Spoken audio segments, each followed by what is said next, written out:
할렐루야. 네, 오늘도 하나님 전에 나오신 성도님들을 환영하고 축복합니다. 오늘 말씀의 제목은 따라해 보실까요? 믿음이 둔하여지다. 네, 믿음이 둔하여지다라는 제목으로 함께 말씀을 나누도록 하겠습니다. 성도님들 보통 언제 몸이 둔해지시던가요? 이준성 선생님 언제요? 아침에요. 감사합니다. 아침에 또 둔하시죠? 저는 언제 보통 둔해지냐면 밥을 먹고 난 뒤에 저는 어떻게 될까요? 곰이 돼 버립니다. 그래가지고 소파에 앉든 아니면 침대에 엎드리기도 하고요. 그래가지고 물론 이렇게 그러다 보니까 살이 찔 때도 있고요. 그렇기도 하는데 우리의 몸뿐만이 아니라 우리의 생각도 둔해질 때가 있다고도 합니다. 어떤 때냐면 이런 거죠. 예람자매랑 주람자매가 자주 경험했던 걸 수도 있는데 시험 공부하다 보면 밤을 며칠을 새는 거예요. 그러면 어떻게 돼요? 머리가 둔해지는 거죠. 아무리 공부해도 내 머릿속에 들어오지 않는 그런 지식을 경험하게 됩니다.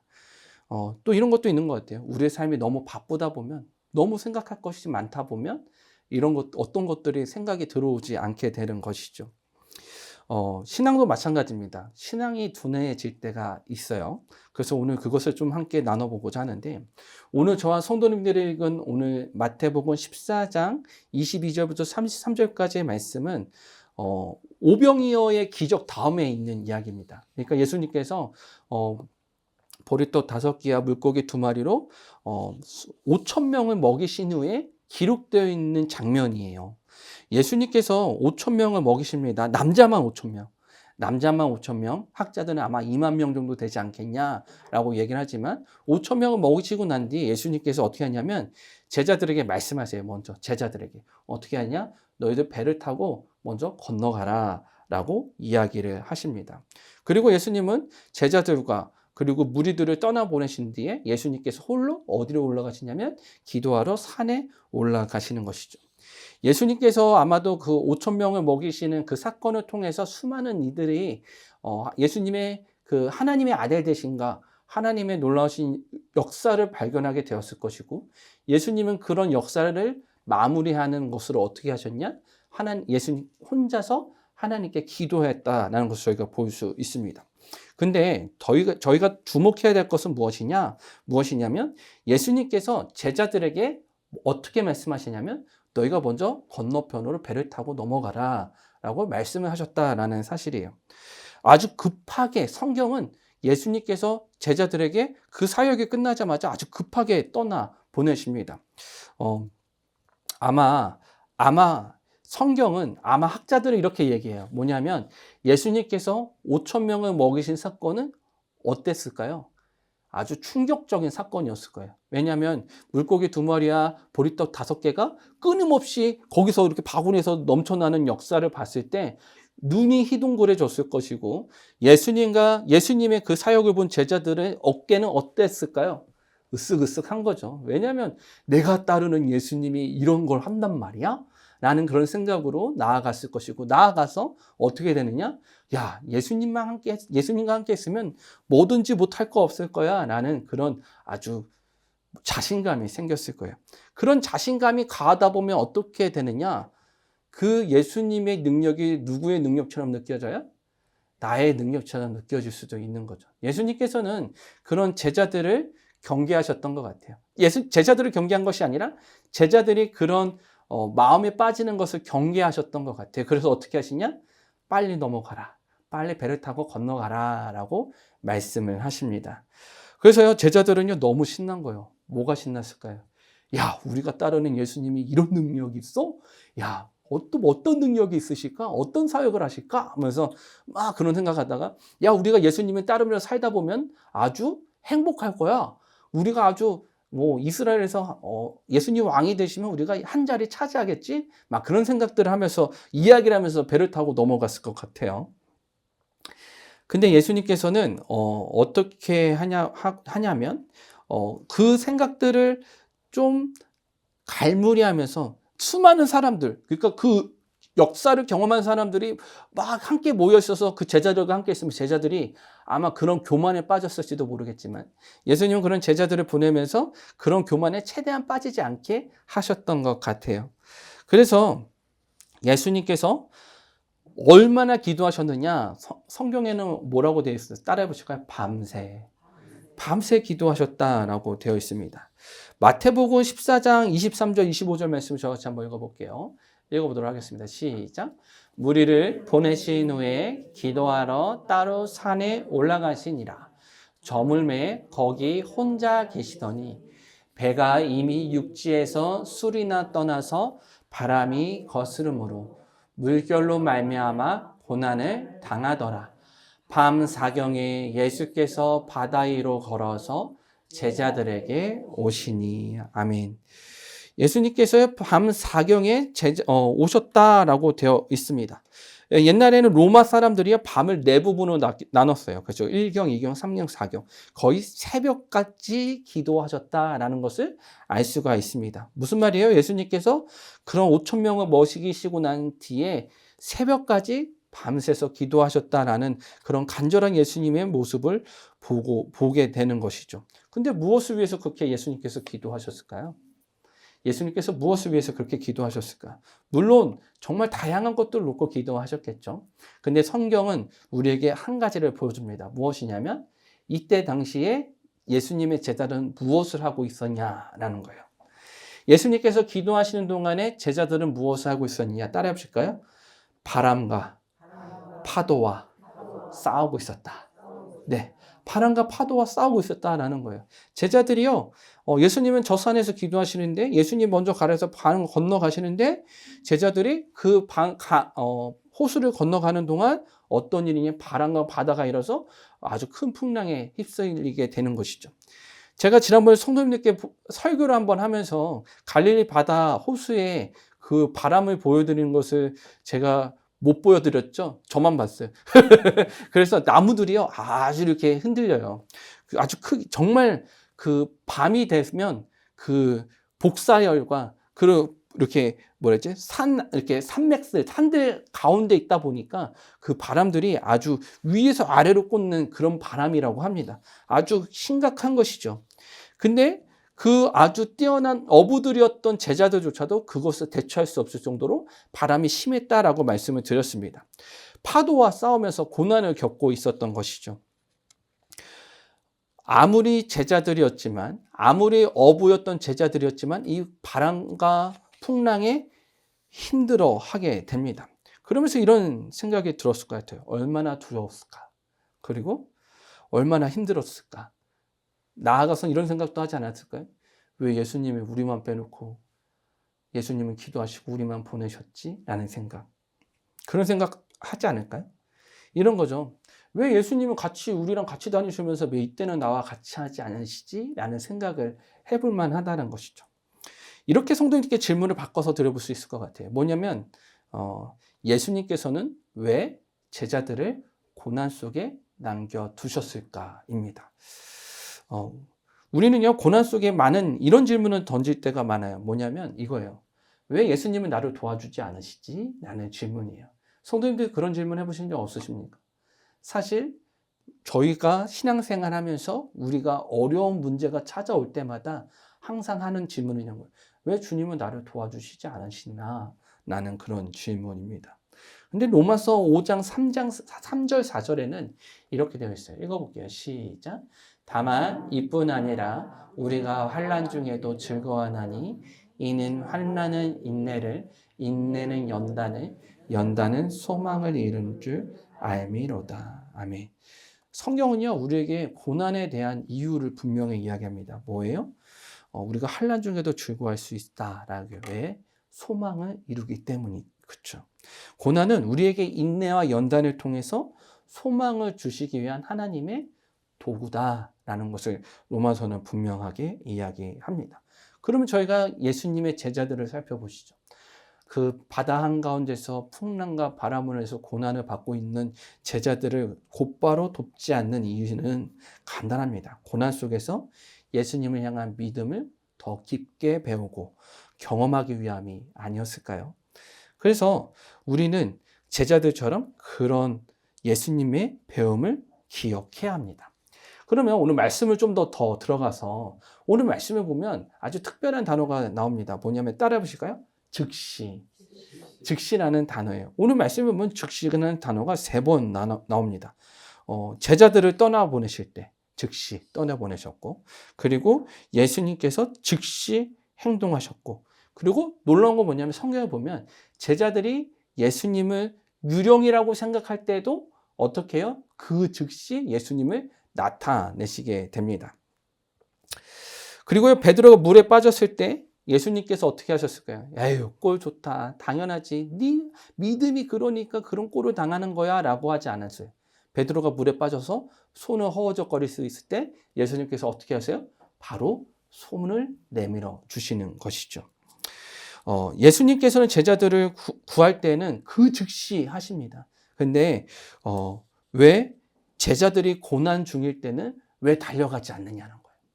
그러니까 성경에는 예수님께서 즉시 떠나게 하셨고 즉시 달려가셨고 즉시 구하셔요. 근데 왜 고난 중일 때 즉시 나타나시지 않느냐라는 것이죠. 그것은요, 따라해 보실까요? 고난 속에서 주님을 더욱 갈망하고 고난 속에서 하나님을 신뢰하기 위함이다. 믿으십니까? 예수님께서 그 고난 가운데 있는 우리가 즉시 나타나지 않는 우리가 왜 하나님 우리를 왜 바로 도와주지 않으세요? 왜 이렇게 힘드시하십니까? 라고 물으실 때 이것은 무엇이냐? 더욱더 주님을 갈망하고 고난 속에서 하나님을 신뢰하기 위함이다라는 거예요. 이사야서 40장 31절 이렇게 이야기하고 있어요. 읽어보실게요. 시작. 오직 여호와를 앙망하는 자는 새 힘을 얻으리니 독수리가 날개치며 올라감 같을 것이요 다른질하여도 곤비하지 않겠고 걸어가도 피곤하지 아니하리로다. 아멘. 이사야서 40장 말씀 뭐냐? 주님을 의지하는 자, 주님을 바라보는 자, 고난 속에서 무엇을 얻어요? 새 힘을 얻게 될 것이다 라고 이야기하는 것이죠. 성도님들 그거 아세요? 제자들이요, 그 폭풍우를 만난 것이 한 번만 만났을까요? 아니요, 2번을 만났어요. 그러니까 오늘 만난 건 2번째 폭풍우고, 첫 번째 폭풍우 기억나시죠? 첫 번째 예수님께서 폭풍우 만났을 때 그 배에서 어떻게 하고 계셨어요? 주무시고 계셨어요. 그래서 마가복음 4장 38절, 40절 말씀 저와 한번 읽어볼게요. 읽겠습니다. 시작. 예수께서는 고물에서 주무시더니 제자들이 깨우며 이르되 선생님이여 우리가 죽게 된 것을 돌보지 아니하시나이까 하니 예수께서 깨어 바람을 꾸짖으시며 바다더러 이르시되 바람이 그치고 아주 잔잔하여 지더라. 이에 제자들에게 이르시되 어찌하여 이렇게 무서워하느냐 너희가 어찌 믿음이 없느냐 하시니. 아멘. 이때도요 예수님께서 이렇게 얘기하세요. 따라해 보실까요? 어찌하여 믿음이 없느냐. 네, 어찌하여 이렇게 믿음이 없느냐라고 얘기를 하셔요. 근데 오늘 본문에서도 마찬가지예요. 제자들 또 풍랑을 만납니다. 그때 두려움에 잡히게 되고 예수님께서는 다른 방법으로 믿음의 중요성을 이야기하시는 것이죠. 우리의 인생에도요, 고난과 시련을 받을 때가 너무나도 많습니다. 그때마다 우리는 어떻게 해야 되느냐? 따라해 보실까요? 믿음을 점검하며 주님을 의지하자. 야고보서 1장 2절 3절 말씀이에요. 읽어보겠습니다. 시작. 내 형제들아 너희가 여러 가지 시험을 당하거든 온전히 기쁘게 여기라. 이는 너희 믿음의 시련이 인내를 만들어내는 줄 너희가 알미라. 아멘. 믿음 가운데 나타나는 시련, 고난은 우리를 더욱더 인내를 배우게 합니다. 근데 성도님들 그 말만 들으면 너무 싫잖아요. 인내? 나 인내하기 싫은데? 라는 생각이 들 수도 있어요. 언제까지 참아야 해? 라는 생각이 들지도 모르겠습니다. 근데 중요한 게 있어요. 뭐냐면 인내는 누구의 성품이냐? 하나님의 성품이라는 거죠. 하나님이 하나님의 백성들에게 허락하신 그 성품이에요. 그러니까 더 온전히 닮아가야 하는 것이죠.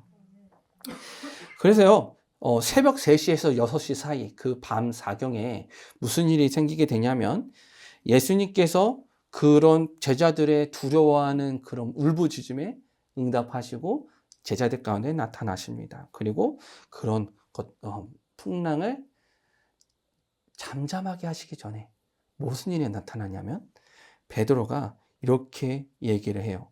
마태복음 14장 28절 말씀인데 저같이 한번 읽어볼게요. 시작.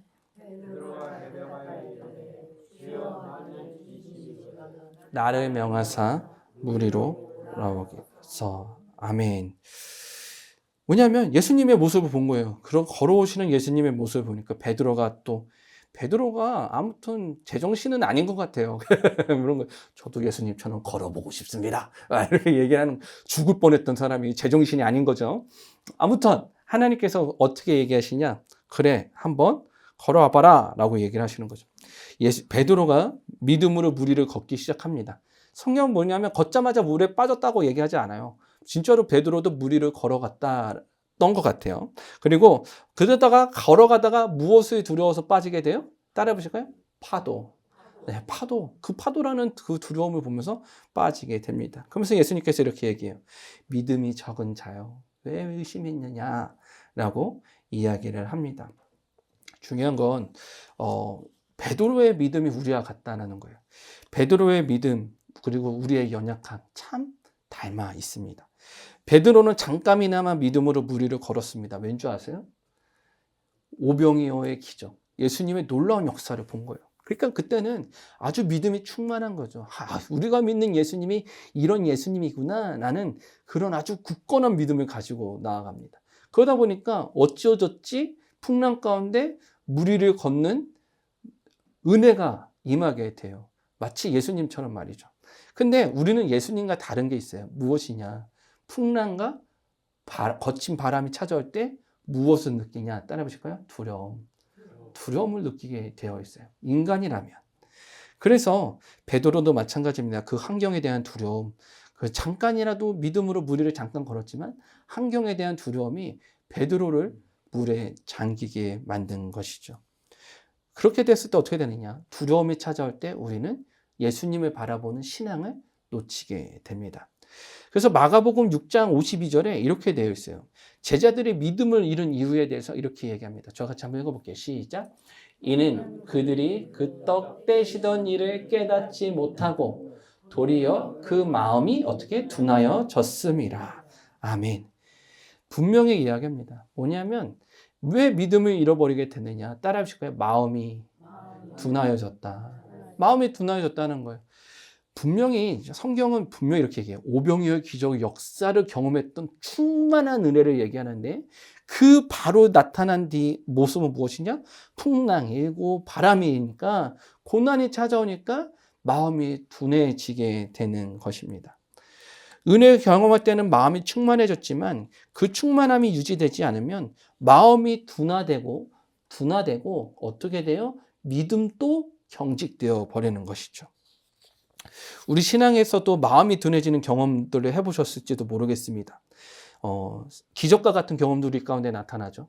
근데 그 뒤에 또 마음이 둔화되는 경험들을 했을지도 모르겠습니다. 그래서 잠언 4장 23절은 이렇게 이야기하고 있어요. 읽어볼게요. 시작. 모든 지킬 만한 것 중에 더욱 내 마음을 지키라. 생명의 근원이 이에서 남이니라. 아멘. 우리의 무엇을 지켜요? 마음을 지키는 거예요. 그러면 우리가 이 고난 가운데서 우리의 마음을 지킬 수 있는 방법, 우리의 신앙을 지킬 수 있는 방법이 무엇이냐? 에베소서 6장 18절은 이렇게 이야기합니다. 저와 같이 한번 6장 18절 말씀 읽어볼게요. 시작. 모든 기도와 간구를 하되 항상 성령 안에서 기도하고 이를 위하여 깨어 구하기를 항상 힘쓰며 여러 성도를 위하여 구하라. 아멘. 무슨 말을 하냐면 이렇게 합니다. 날마다 기도하면서 주님의 음성을 듣고자 하고 말씀을 통해 인도하심을 받아야 하고 그리고 하나님의 예수님의 은혜와 기적을 잊지 않기 위해서 반복적으로 그 은혜와 기적을 묵상하는 거예요. 나를 통해서 이것을 역사하시고자 했었지. 나에게 이런 은혜를 주셨지. 나에게 이런 사랑을 주셨지. 이것을 돌이켜야 합니다. 그래야지 우리가 고난 속에서 마음이 굳어지는 것을 이겨낼 수가 있는 것이죠. 이것이 영적의 힘을 받게 되는 것입니다. 베드로의 또 모습을 한번 보면 이렇게 이야기를 해요.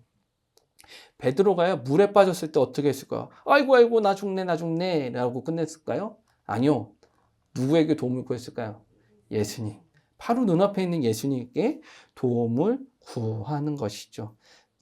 제가 말씀을 준비하진 않았는데 30절 말씀 저같이 한번 읽어볼까요? 오늘 말씀 30절입니다. 성경책을 보셔야 돼요. 30절 읽어보겠습니다. 시작.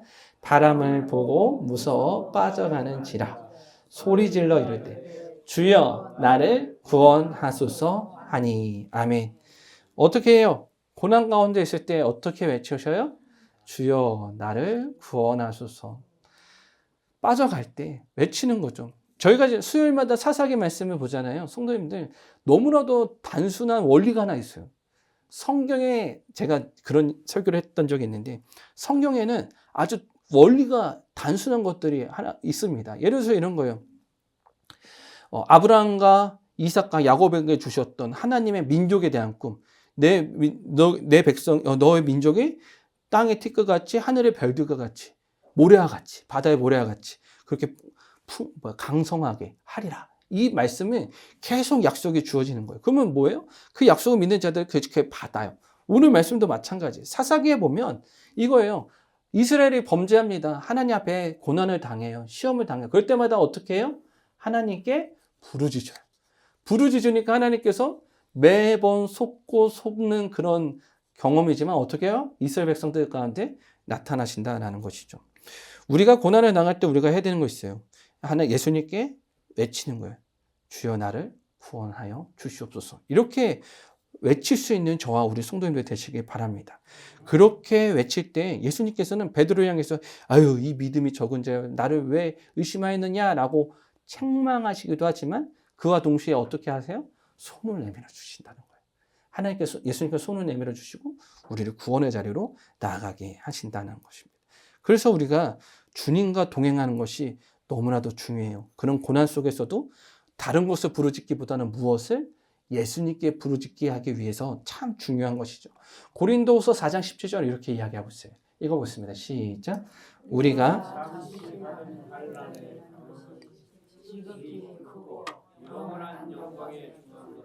우리에게 이루려 함이니. 아멘. 뭐라고 되어 있어요? 고난은 그 자체로 끝나는 것이 아니라 무엇으로 나아가게 하냐면 영원한 영광으로 나아가게 합니다. 라고 되어 있습니다. 성도님들, 우리가 받는 그 고난이 있습니까? 풍랑과 바람 가운데 계시나요? 그러면 우리는 베드로처럼 어떻게 해야 돼요? 주님께 손을 내밀 수 있어야 돼요. 예수님, 나를 구원하여 주십시오. 라고 말이죠. 고난 속에 주님께 나아가는 것이야말로 우리의 믿음을 성장하게 하고 믿음을 자라게 하고 그리고 나아가 우리에게 갇혀있는 그런 틀을 깨게 만드는 길인 것임을 기억하시는 저와 우리 성도님들 되시길 바랍니다. 그래서 우리가 또 이렇게 기도해야 돼요. 마음이 둔해지지 않도록 우리 주님과 날마다 소통하며 기도하며 말씀을 묵상할 수 있는 저와 우리 성도님들 되게 해달라고 그것을 위해서 기도하시는 저와 우리 성도님들 되시길 바랍니다. 기도하시겠습니다.